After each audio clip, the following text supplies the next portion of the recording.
Olá, sejam muito bem-vindos ao Ligado na Universidade, o programa da TV USP que mostra tudo o que acontece aqui no campus da USP de Bauru. Na edição de hoje, vamos falar de um encontro que vai discutir a ética em pesquisa em seres humanos. No dia 22 de outubro, ocorre o 7º encontro dos Comitês de Ética em Pesquisa da USP em Bauru.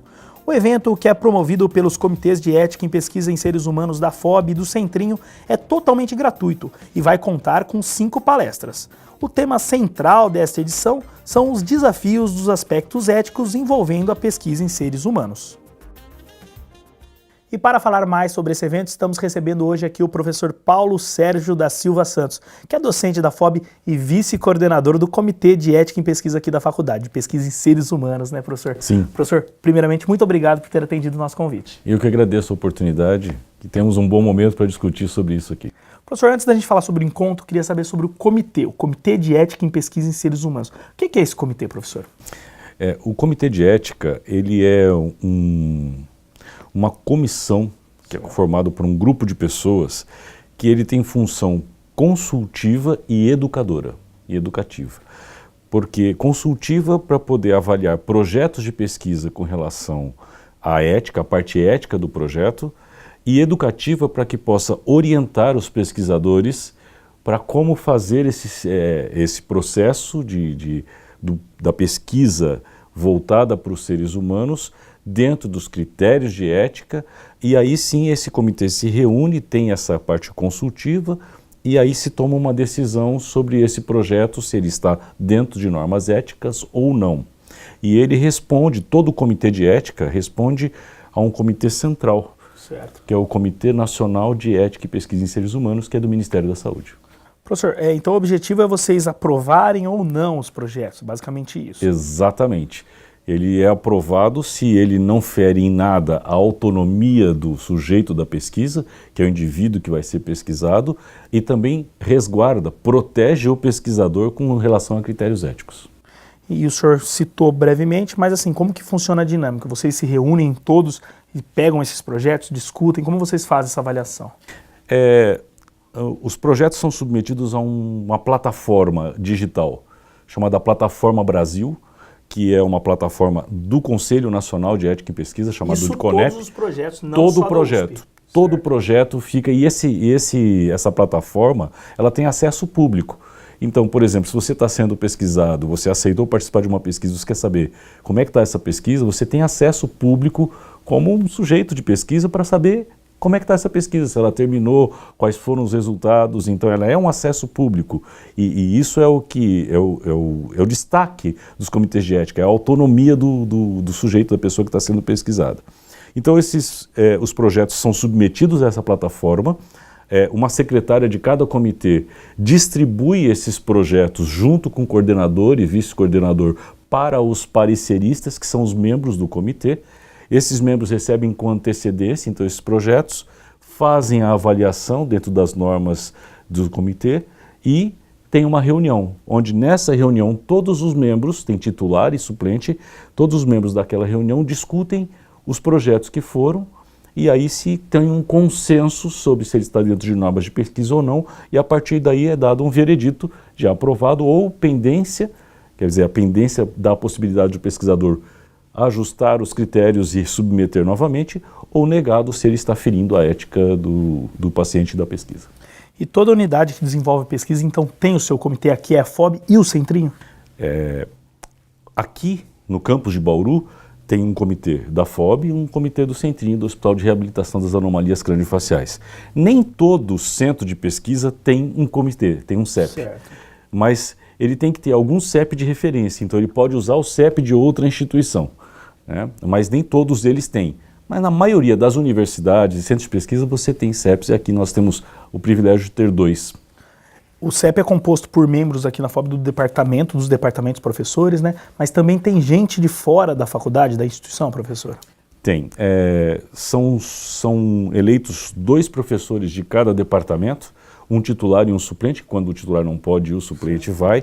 E aí tem um membro da comunidade, que pode ser qualquer pessoa, né, que é escolhido, que ele é da comunidade, ou pode ser um docente, um servidor, um servidor, não um docente, e da comunidade é um usuário do sistema. Então alguém que é atendido ou no centrinho ou na faculdade, ele é membro, um paciente, pode ser um paciente. Além disso, tem sempre alguém da área do direito, um advogado, e alguém do lado da parte religiosa.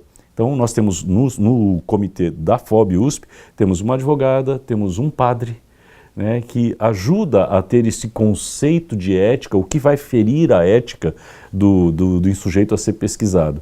Então ali acaba sendo uma visão muito ampla, né, multidisciplinar e multiangulada, multifacetada, de critérios que podem ser, que não são específicos de um cientista, de um pesquisador, exatamente para ter essa visão de proteção à pessoa que vai ser pesquisada. Professor, tem um consenso, acho que já está bem em queda isso, que ciência e religião não caminham juntos. O senhor falou de um padre, um religioso. Qual que é o papel que esse religioso desempenha nesse comitê? Na realidade, ele vai dar esse aspecto espiritual da população, principalmente no que tange a questão de princípios religiosos, né? Um exemplo simples de se fazer é uma religião que não pode receber transfusão de sangue, por exemplo. Né? Como é que vai fazer uma pesquisa? Esse indivíduo vai poder ser pesquisado, não vai poder? O que vai ser feito para não ferir a ética com essa religião? E como outras religiões quaisquer, né? Que possam ferir algum princípio doutrinário da pessoa. Então, porque ela não precisa ser excluída, mas que critérios podem ser utilizados para não ferir a questão religiosa e permitir que se faça a pesquisa para poder conseguir aí resultados de melhora de saúde, de outros aspectos para a população. Professor, quando a gente fala de pesquisa em seres humanos, a gente lembra da Segunda Guerra Mundial. Tem várias obras aí que retratam isso. O que significou para a área esse evento, professor? No final da Segunda Guerra Mundial, teve a Guerra de Nuremberg, né? E até a Guerra de Nuremberg, até a Segunda Guerra Mundial, existia o juramento de Hipócrates. O juramento de Hipócrates, ele falava sobre o sigilo médico e sobre a beneficência da ação do profissional da saúde. Mas em nenhum momento ele falava sobre a autonomia do paciente.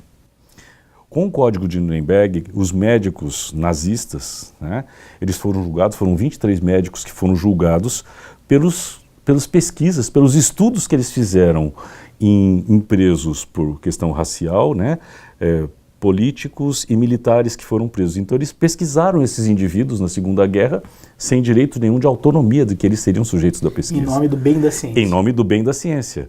E aí o julgamento e o veredito final do juiz para essa Guerra de Nuremberg, para esses médicos, é que se tornou o Código de Ética. Então o próprio veredito se transformou o Código de Nuremberg, que é o que protege as pesquisas e que é válido até hoje, que rege os comitês de ética e que rege a ética em pesquisas em seres humanos.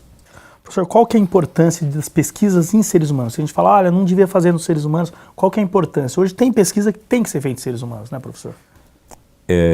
Não tem como você fazer só pesquisa em animais, porque existe uma diferença na resposta, né?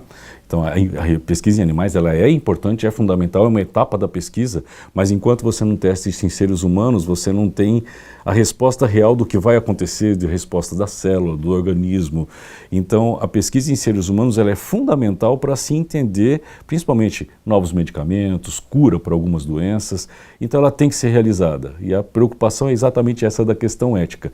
pode ser realizado, mas o quanto isso vai ferir a autonomia do indivíduo, o quanto isso pode ser prejudicial para aquele indivíduo. Então é onde entra a ética e a pesquisa nesse conflito. Eu acho que nos últimos anos a USP enfrentou uma polêmica com a pílula do câncer, né? A FOS, que ficou bem polêmica e tratou bastante sobre isso, né? Foi. Está sendo, na verdade. Está né? sendo.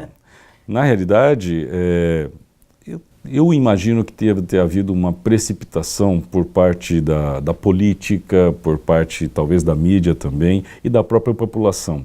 Na realidade, quando se ouve dizer que em algum lugar está se pesquisando a cura para alguma doença, a população vai dizendo, vai no telefone sem fio, né? E essa informação chega, as pessoas entram no desespero da cura e às vezes... Ainda mais o câncer, né, professor? Sim. E às vezes a pesquisa não está concluída, não tem resultados concretos, né? Então eu imagino que a situação foi alguma coisa nesse sentido. O que complicou e agravou uma pesquisa que estava em andamento, que não vai se saber a resposta real. Ela realmente foi encerrada. Ok, professor, vamos fazer um breve intervalo. No próximo bloco, voltamos discutindo o encontro dos comitês de ética e pesquisa aqui do campus da USP de Bauru. O Ligado na Universidade volta já já.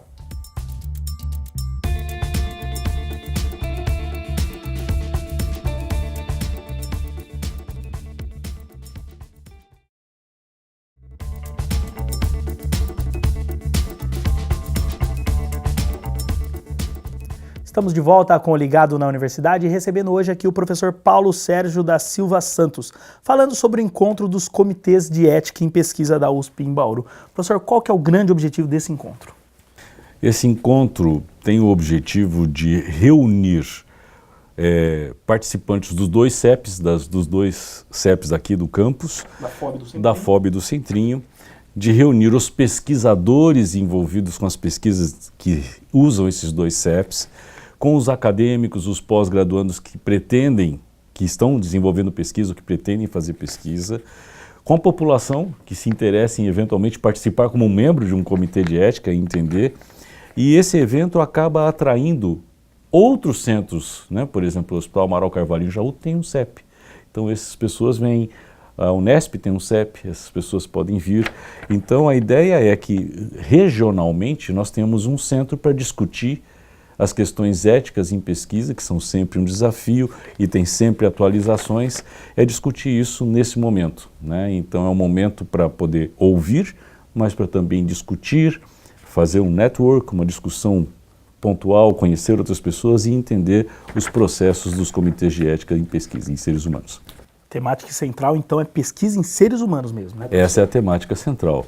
Existe pesquisa, comitês de ética em animais, mas não é esse o foco. Esse momento é só para pesquisas em seres humanos. E o interessante é que não precisa necessariamente ser uma pesquisa que utilize o indivíduo que vai ser pesquisado.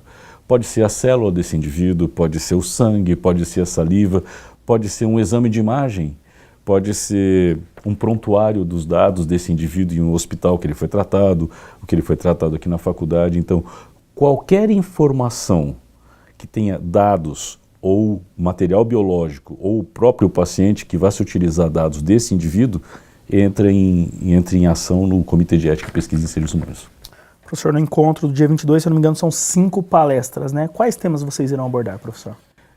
São temas interessantes. Um é uma resolução do Ministério da Saúde, em que vem um professor da Medicina do ABC, da Faculdade de Medicina do ABC, a falar sobre essa resolução. É uma resolução de 2016, então é importante atualizar. Então é um momento recente, é importante atualizar porque envolve interpretação, além da normativa, tem interpretações e isso é importante se discutir. Um outro tema são os aspectos éticos da bancada à pesquisa clínica, e essa é a preocupação. A bancada faz uma pesquisa com soluções, mas como é que transforma essa pesquisa da bancada em utilidade como pesquisa clínica e no final aí a descoberta de um medicamento para a cura de alguma doença, algo nesse sentido. Depois um outro tema é um tema que está vindo um palestrante da CONEP, de Brasília, para falar sobre a essência dos projetos de pesquisa, que é o termo de consentimento livre e esclarecido que o indivíduo, o sujeito da pesquisa que vai ser pesquisado, ele assina, concordando que os dados dele, que o material biológico dele vai ser pesquisado. Toda pesquisa tem esse termo? É obrigatório. Então, esse termo é a essência da parte do comitê de ética. O que mais o comitê de ética vê é se o indivíduo a ser pesquisado, ele vai entender o que ele vai ser pesquisado e se ele concorda com aquilo, exatamente respeitando a autonomia do indivíduo. E junto dessa pesquisa do membro da CONEP, vem o termo de assentimento, que é o termo que a criança, o menor de idade, assina. Então, o menor de idade, ele assina, concordando, e o pai, o responsável, também assina um termo de consentimento. Então, a criança tem que entender e tem que ter um formato, tem um template para isso. Então, esse membro da CONEP vem trazer exatamente essa informação, que é a principal dificuldade dos pesquisadores com relação aos CEPs. Depois vem uma palestra muito interessante, que é o uso de exames de imagem e a questão legal. Então, vem um advogado também falar sobre a questão legal do uso de imagens ou de dados dos pacientes. E encerra com o uso de medicamentos placebo, né? O placebo você usa um medicamento que não tenha nada, quer dizer, tem o mesmo formato do medicamento com princípio ativo, mas ele não tem nada de princípio ativo. E você compara o uso de um placebo com o uso de um medicamento e vê o resultado daquele medicamento em comparação a um comprimido de farinha, por exemplo. Algo polêmico, né, professor, também? Porque polêmico. você está dando um medicamento que não tem eficácia, de certa forma. E é isso que vai se discutir, se isso é possível e qual é o critério para isso ser possível, se o indivíduo aceita, qual é a norma da CONEP principal, qual é o respeito ao Código de Nuremberg para usar pesquisas com placebo. Então, eu acho que são temas muito importantes que se preocupam com a autonomia do indivíduo que vai ser pesquisado e se preocupam também com a segurança, o resguardo do pesquisador. Professor, qual que é a importância de estar trazendo toda essa discussão mesmo, esses temas aí, para os pesquisadores, para que eles entendam bem essa questão dessa responsabilidade que eles têm com o paciente, com o voluntário que vai para fazer sua pesquisa? Vitor, há uma coisa interessante que é a vontade do pesquisador com o resultado e o confronto que ele tem com relação à autonomia do indivíduo, o quanto ele vai ferir a autonomia do indivíduo e o quanto ele não vai infringir um limite da pesquisa que entra aí a beneficência, o quanto ele vai ser beneficente para aquela pesquisa e o quanto ele vai ferir essa autonomia do indivíduo. Não é simplesmente concordar, você fala assim, eu vou fazer algo que pode ferir a beneficência dele, não vai ajudá-lo em nada, vai agredi-lo, não vai ajudar em nada, mas eu vou comparar com um grupo que vai ter efeito, por exemplo, um placebo. E aí a pergunta é, se ele concordar, tudo bem? Legalmente tem aspectos jurídicos que regem isso, além do Código de Nuremberg. Então, esse entendimento é sempre difícil para o pesquisador. Então, quanto mais se estuda e mais se entende os aspectos éticos, menor risco para ferir a autonomia e mais segurança para o pesquisador futuramente com relação aos aspectos judiciais. Ok, professor, vamos fazer mais um breve intervalo. O Ligado na Universidade volta já já.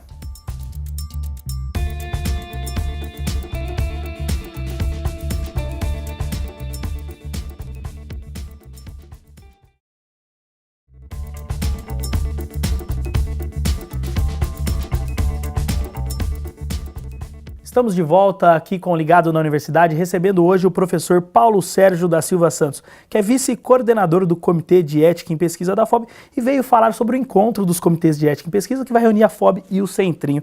Professor, já houve um pré-evento desse encontro, né? Diz que veio uma pesquisadora muito famosa, muito respeitada na área. Como que foi esse pré-evento? O pré-evento foi fantástico. Lotou o teatro da FOB, quer dizer, foi realmente um pré-evento de sucesso.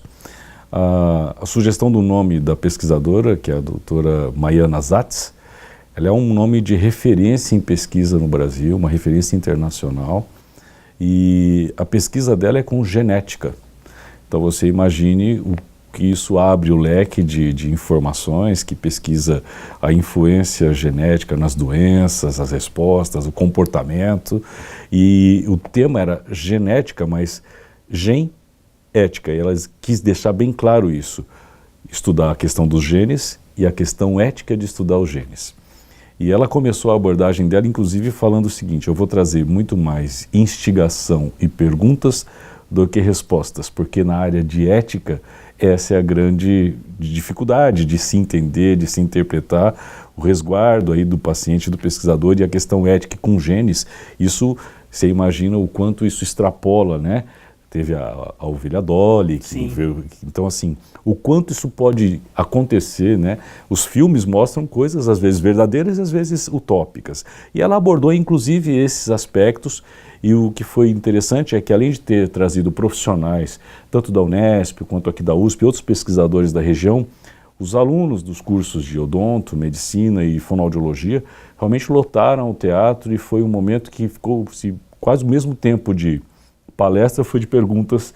Então foi um momento bem interessante, muito importante, e ela trouxe algo que foi muito válido para a discussão de ética como pré-evento. Então acho que foi um preparo bom para o momento do encontro. Isso que o senhor disse de muitas mais perguntas do que às vezes respostas, isso também vai ser uma característica do encontro, professor? Vai ter um momento de troca de experiência para poder perguntar, tirar suas dúvidas também? Sempre tem um momento no final de cada palestra para poder fazer essa interação, porque as dúvidas sempre surgem. Não é um assunto fechado, né? Toda vez que se traz a questão da normativa, a interpretação é algo que realmente surge com muitas dúvidas. Então, e após cada tema desse que nós falamos que vai acontecer, terá um período aí de 10 a 15 minutos de perguntas, de interação, para que se possa trazer a informação e facilitar a compreensão tanto para os comitês quanto para os pesquisadores sobre ética. Professor, o encontro desse ano tem uma marca especial também, né? Marca os 20 anos de criação do CEP da FOB. Qual que é a importância aí desses 2 décadas de trabalho desse CEP, professor? Eu acho que a maior importância é entender a maturidade que esse CEP atingiu com esses 20 anos. Porque realmente é uma aprendizagem que exige muito do pesquisador e dos docentes e das pessoas envolvidas com o CEP. Que é contínua, né, professor? Que é contínua. Então, as experiências, elas vão passando dos mais experientes para os mais jovens, como antigamente de pai para filho, dos mais experientes para os mais jovens. E muitos docentes da faculdade já passaram por esse processo, e do Centrinho muitos profissionais e pesquisadores de lá também. E o que é importante é que a experiência passada do mais antigo para o mais novo, e esse mais antigo sai do CEP, esse mais novo ele vai aprender coisas novas e vai transformar isso em um maior conhecimento para quem vem. Então é um momento de valorizar os pioneiros que lidaram com o CEP, que passaram por muito mais dificuldades. A normativa mudou em 2012, tinha uma normativa anterior e mudou em 2012, então houve um ajuste, e essa passagem desse ajuste foi importante, os mais experientes, e vai haver um momento no encontro em que vai se valorizar e lembrar essas pessoas que participaram e trouxeram a experiência para o que nós temos hoje. A marca torna o encontro ainda mais especial, então. Com certeza. Professor, tendo em vista tudo que a gente conversou, ainda dá tempo de se inscrever no encontro? Com certeza, dá tempo. O evento está no site do Hospital de Reabilitação das Anomalias Craniofaciais. Está aberto, o evento é gratuito, né? E ainda tem vaga. Sei que são poucas porque a procura é grande, mas ainda tem vaga. E é uma boa oportunidade para poder participar desse evento, que vem pessoas do Brasil inteiro, vem gente de longe para poder participar, porque acabou se tornando uma marca, né? Esse encontro que o Agarrac e a FOB fazem, acabou se tornando uma marca. Como não tem muitos encontros desses nacionais, as pessoas buscam esse encontro para poderem se atualizar de outros CEPs, de outros estados, para poder se atualizar com relação à ética em pesquisa em seres humanos. Para a gente finalizar, queria que o senhor fizesse um convite, então, o pessoal vir participar. Com certeza. Você que participa de CEP, é membro de CEP, você que é pesquisador, você que é acadêmico, pós-graduando, que quer fazer pesquisa, você que quer participar de algum CEP, você que é participante de pesquisa e quer entender mais como é que funciona isso, você é nosso convidado. Dia 22 de outubro, esteja conosco o dia inteiro, será um prazer tê-lo conosco. Professor, obrigado por sua participação. Eu que agradeço. Mais uma vez, sempre atencioso com a gente. Muito obrigado. O Ligado na Universidade de hoje fica por aqui, esperamos que tenham gostado e até a nossa próxima edição.